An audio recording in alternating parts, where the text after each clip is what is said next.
Prezados irmãos, prezadas irmãs, o Evangelho de hoje é belíssimo. Nos diz do encontro de Jesus ressuscitado com seus discípulos, de uma forma muito especial o encontro de Jesus com Simão Pedro. Antes de refletirmos alguns detalhes sobre o Evangelho, meditemos quem foi Pedro, quem foi Simão Pedro.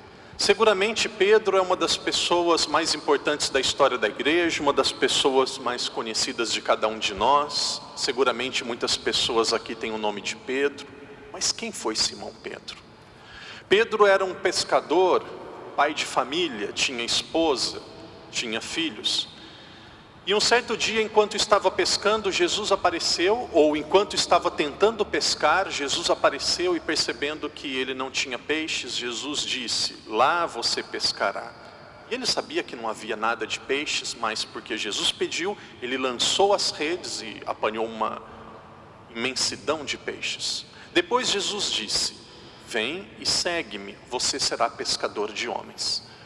Aparentemente foi uma decisão sem muito juízo que Pedro tomou. Foi uma decisão inconsequente. Como que um pai de família de repente deixa a esposa, os filhos, o trabalho e passa a seguir um estranho? Existe um princípio na moral que em alguns momentos da nossa vida nós devemos escolher pelo mal menor. Existem duas coisas que são ruins, mas você deve escolher por aquela que é menos ruim. Por exemplo, algumas pessoas dizem: a igreja não permite que nós matemos alguém, que nós assassinemos alguém. Nem sempre. Se alguém está com um revólver na cabeça da sua esposa, do seu esposo na sua casa, o que, se Deus quiser, nunca vai acontecer, essa pessoa está em risco de vida. Você tem o direito, você pode se defender tirando a vida do bandido. Por quê? Porque existem dois males. Deixar a sua esposa ou seu esposo falecer é um mal, mas é um mal menor. O mal maior seria perder a sua esposa e perder a sua família por uma atitude inconsequente daquela pessoa. Existe outro princípio que nós podemos ver na escolha de Pedro, que é o mal, que é o bem maior. Existem dois bens: cuidar da família é um bem, cuidar dos filhos é um bem, viver na sociedade é um bem, mas naquele momento seguir a Cristo e seguir somente a Jesus era um bem muito maior.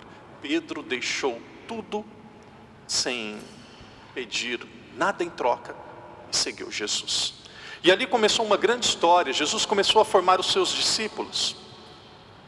Depois de alguns anos de seguimento, talvez 1, 2 anos, Jesus perguntou a eles: quem dizem que eu sou? E de repente alguém disse: você é Elias, a ressurreição de Elias? Dizem que você é um grande profeta, dizem que você ou o Senhor é um homem abençoado de Deus. E vocês, quem vocês dizem que eu sou? Os discípulos em silêncio. Pedro se manifestou e disse: tu és o Filho de Deus, o Messias. Então Jesus disse: tu és Pedro, e sobre esta pedra edificarei a minha igreja. E Jesus continuou dizendo: eu vou sofrer, eu vou a Jerusalém, serei morto, serei perseguido.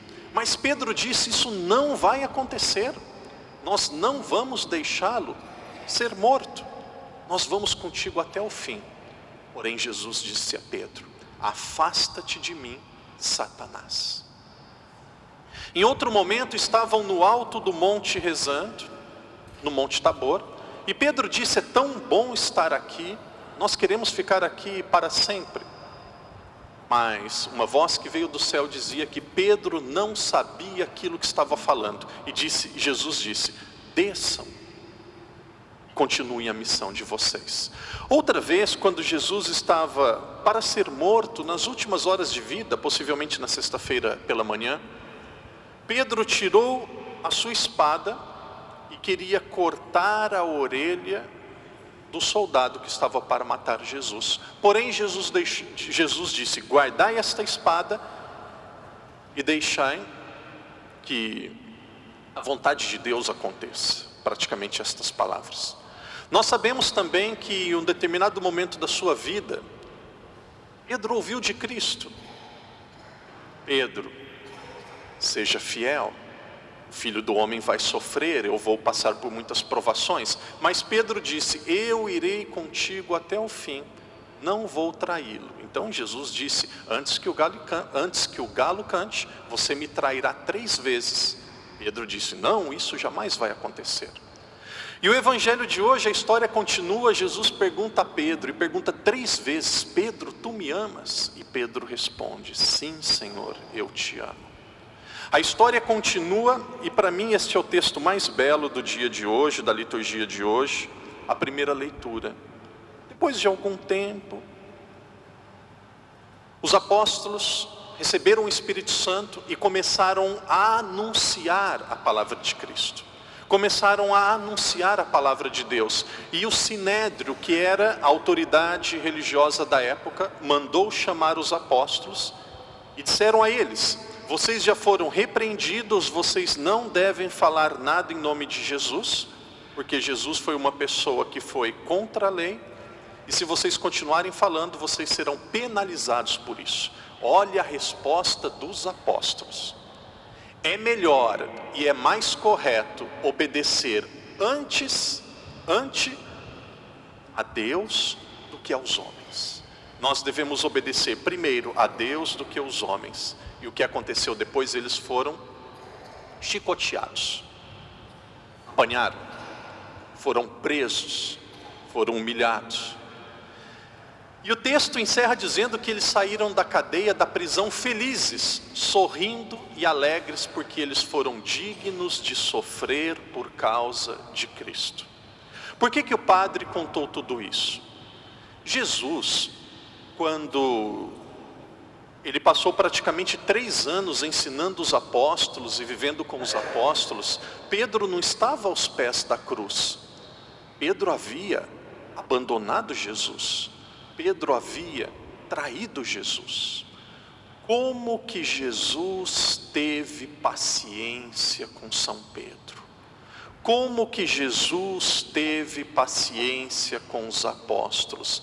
Aqui está um sinal da bondade, do amor e do carinho de Deus para com cada um de nós. Como que Deus tem paciência com cada um de nós? Quantas vezes que eu olho para mim e digo, Padre Daniel, você está indo para a confissão e vai confessar os mesmos pecados, já faz 20 anos, Padre. Você perde a paciência e briga com os outros. 20 anos repetindo os mesmos pecados, os mesmos erros. Mas veja, Deus não desiste de nenhum de nós. Como que Deus, como que Jesus teve paciência com seus apóstolos. Inacreditável. Queridos pais, não desista dos seus filhos. Muitos aqui têm filhos crianças, não chegou a época dos problemas, das dificuldades, quando começa ali 15, 16, 18, que na maioria das vezes é a idade da ingratidão, depois vem 20, 30, tem pais aqui que tem filho com 50 anos de idade, mas parece que tem uma criança ainda de 12 em casa. Não desista, não desista. O que o padre vai dizer agora é algo triste, mas ao mesmo tempo uma realidade, algo consolador. Alguns de vocês, alguns de nós, não vamos colher os frutos daquilo que nós estamos fazendo, enquanto nós estivermos vivos. Jesus não colheu os frutos daquilo que ele estava fazendo. Ele não colheu. No último minuto de vida estava apenas a mãe, outras 3 mulheres, 3 Marias e João. Ele não colheu os frutos, mas sereno, ele sabia que tinha feito a parte dele. Uma das maiores características da nossa geração é a falta de paciência. Nós queremos as coisas. No Brasil nós temos essa expressão, algumas pessoas dizem assim, olha, não é para hoje, é para ontem. Ou seja, é o mais rápido possível. Em chinês, a primeira palavra que eu aprendi em chinês quando eu cheguei em Macau foi Fai Zi La, Nei Hou Man, Gong Fai Di La, Han Fai Di La. Mais rápido, mais rápido, mais rápido. A paciência, a serenidade, um sinal de maturidade. Eu vinha para a celebração de hoje e conversava com um padre ainda jovem. Às vezes eu gosto disso, estou vindo para a igreja e paro, converso com uma pessoa, com outra, demora às vezes 20 minutos para vir da minha casa, que é próxima aqui ao consulado português até aqui, e um padre me dizia: Padre Daniel, eu sou jovem, ele deve ter uns 45 anos de idade, mas ele já é o superior da congregação dele. São vários padres na Ásia, ele é o superior, talvez 50, não sei quantos padres. E eu, curioso, perguntava a ele: nesse tempo que você é superior, 3 meses, qual a maior lição que você tem aprendido? Que os padres que por acaso me ouvem através da TV e depois vão ouvir a gravação da Santa Missa, me perdoem por estar contando segredo de padre para vocês leigos, mas eu vou falar, pode ser que alguém estava lá ouvindo e ele não pediu para contar segredo.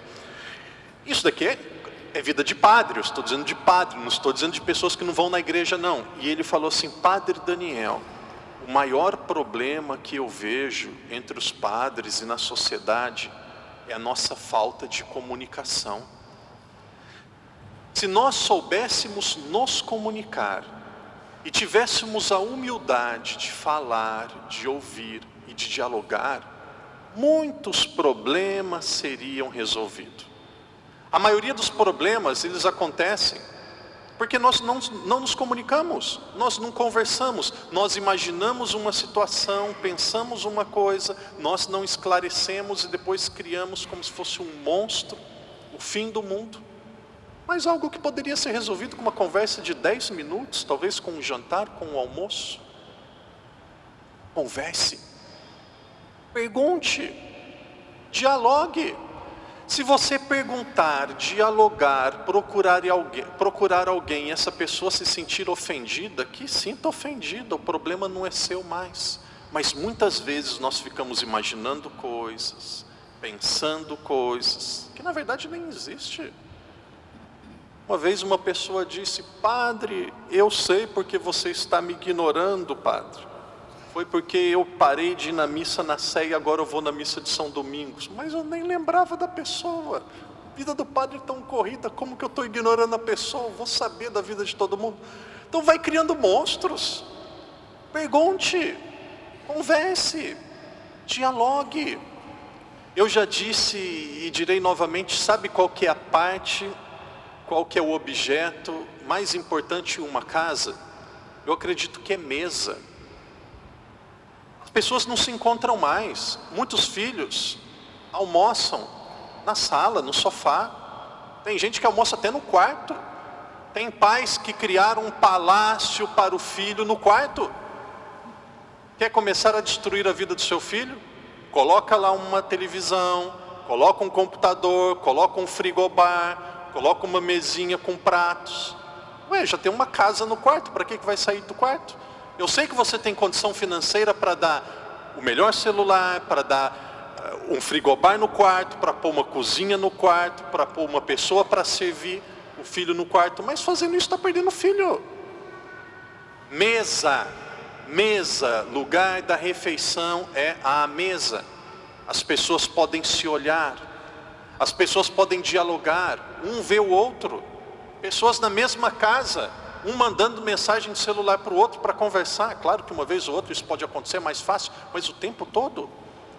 Responsabilidade primeira do pai e da mãe, e aqui primeiramente do pai, do homem da casa. Não deixe isso acontecer na sua casa. As pessoas precisam se encontrar. Sabe por que Pedro se converteu? Pedro se converteu devido à capacidade de Jesus de dialogar com Pedro, de não desistir de Pedro e de ensinar Pedro a se tornar uma pessoa madura. Evangelho de hoje, Jesus perguntou 3 vezes a Pedro: Pedro, tu me amas? Por que Jesus perguntou 3 vezes a Pedro? Esta é minha interpretação e é algo muito claro para mim. Pedro havia traído Jesus 3 vezes, negado Jesus. A traição é algo que dói o coração, é talvez a maior dor que uma pessoa pode ter. Mas mesmo tendo sido traído 3 vezes, Jesus aparece novamente a Pedro e dá as 3 oportunidades que Pedro havia tido para dizer que amava Jesus e disse que não o conhecia, Jesus volta e pergunta 3 vezes a Pedro: Pedro, tu me amas? É Jesus dando a chance novamente a Pedro de voltar. Interessante que na terceira vez que Jesus perguntou, o texto diz que Pedro ficou muito triste porque Jesus perguntou pela terceira vez se Pedro o amava. O texto foi escrito em grego. O grego é a língua da maioria dos livros do Novo Testamento, praticamente de todos os livros. Dizem que tem partes do Evangelho de Mateus que foi escrito em hebraico, mas a língua do Novo Testamento é o grego. O grego, diferente das nossas línguas, tanto do inglês, do português, do chinês, o grego existem 3 palavras para expressar amor. Em português, amor é amor, em inglês é love, em chinês é oi. Então, é uma palavra para expressar esse sentimento. Agora, no grego, você tem 3 palavras para falar de amor. Você tem eros, filia e ágape. Eros não significa apenas algo erótico. Eros significa prazer, significa gosto, significa algo que nos atrai. Por exemplo, padre, o que é eros para o padre? É chocolate. Quando eu vejo chocolate, vai dando uma cócega na mão e uma vontade. Ontem, ou alguns dias atrás, eu faço mestrado em educação e eu precisei entrevistar alguns alunos em um colégio aqui para a minha pesquisa de mestrado. E eu disse assim: como que eu vou agradecer depois essas crianças, esses jovens pela entrevista? E eu pensei: olha, jovem e criança gosta de chocolate. Comprei um monte de chocolate, pus numa sacolinha. Terminou a entrevista e eu disse, a maioria deles chineses, terminou a entrevista, eu disse: olha, padre, tem alguma coisa para você? É, padre, o que é? Presente. Presente? Que presente que é? Chocolate. Um ficou contente e pegou, outros: chocolate, não gosto de chocolate. Os jovens de hoje, é muito estranho um jovem não gostar de chocolate. Tá bom, não gosto, padre, eu não como chocolate. Melhor para a saúde, os pais devem ficar muito felizes, mas o que é eros para mim? Eros para mim é chocolate. Então existe a primeira forma de amor, que é aquilo que nos dá prazer, aquilo que nós gostamos, aquilo que nos atrai.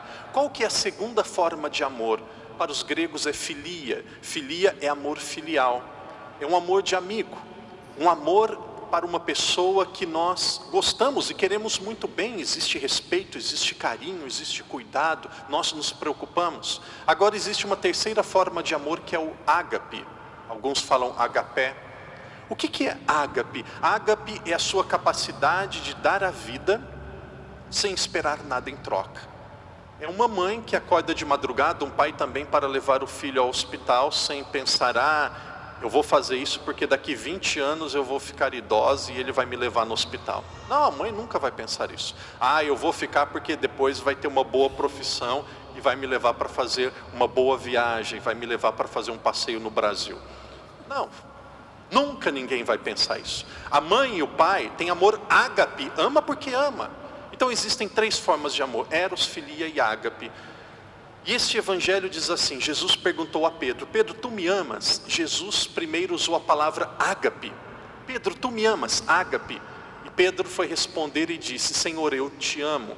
Mas Pedro usou a palavra filia, um grau menor de amor. E Jesus continuou perguntando a Pedro: Pedro, tu me amas? Ágape, a segunda pergunta. E Pedro respondeu: sim, Senhor, eu te amo. Filia. Na terceira vez, Jesus perguntou a Pedro: Pedro, tu me amas? Filia. Pedro não gostou, porque pela terceira vez Jesus perguntou: Pedro, tu me amas? Filia. E Pedro disse: Senhor, tu sabes tudo. Filia. Pedro foi muito honesto. Pedro não tinha um amor por Cristo para dar a vida, tinha acabado de trair Jesus. Mas olha a capacidade de Jesus, ele se abaixa.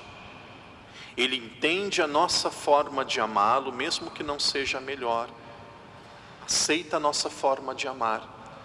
E o Evangelho, e após cada uma das perguntas, e aqui o padre encerra dizendo: Jesus disse a Pedro: Pedro, vai e apacenta as minhas ovelhas. Em outras palavras, não existe amor a Deus sem amor ao próximo. Não existe, não existe. pode rezar 45 rosários todos os dias. Se fizer mal para o irmão, para a irmã, não respeitar o outro, abusar da funcionária doméstica, viver falando mal dos outros, é a mesma coisa que não tivesse rezado nada. Amor a Deus e amor aos irmãos. Pedro, tu me amas? Sim, eu te amo. Vai e apacenta as minhas ovelhas. Pedro, tu me amas? Pedro, tu me amas? Sim, Senhor, eu te amo. Vai e apacenta as minhas ovelhas. É Jesus dizendo a você, é perguntando a mim, perguntando a cada um de nós. Tu me amas? Sim, Senhor, eu te amo. Cuida da tua família. Viva bem a sua vida e a sua missão. Não sei se o nosso amor é eros, filia ou ágape, mas cada um de nós precisamos amadurecer a nossa forma de amar a Cristo e não desistir dos outros como Cristo não desiste de cada um de nós. Em silêncio façamos nossa oração. Em silêncio agora peçamos a Deus a graça de dizer do fundo do nosso coração que nós o amamos, mas também a graça de não apenas amar a Deus, mas amar o nosso próximo, amar a nossa missão e a nossa vocação.